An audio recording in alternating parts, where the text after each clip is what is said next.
இதில் சொல்லப்பட்ட இந்த வழக்குகள் மற்றும் மாண்புமை சென்னை உயர்நீதிமன்ற மதுரை கிளை தொடரப்பட்டுள்ள தீர்ப்பாணை வழக்குகள் எண் இந்த ஒரு நண்பர் சொல்லி ஆகியவற்றில் வழங்கப்பட்ட நீதிமன்ற இறுதி தீர்ப்புகளுக்கு உட்பட்டதாகும் அப்படிங்கிறத இதில் சொல்லியிருக்காங்க.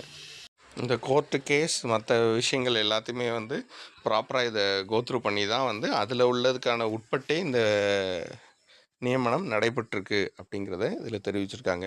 ஸோ மொத்தம் வந்து 11 பேருக்கு செலெக்ஷன் கமிஷன் அவங்களுக்கு ரெக்ரூட்மெண்ட்டுக்கு ஆள் ரெடி பண்ணி அவங்களுக்கு இல்லை 11 பேரில் வந்து பார்த்திங்கன்னா பணி நியமனம் ஆணைப்படுபவர்கள் அப்படின்னு பார்த்திங்கன்னா மிக குறைவான நபர்கள் தான். 11 பேரை செலெக்ஷன் பண்ணி அதில் வந்து 5 பேர் மட்டும்தான் வந்து பணி நியமன ஆணை வாங்கியிருக்காங்க. மீதி 6 பேருக்கு தனியாக நாங்கள் கருத்துரு அனுப்புவோம்.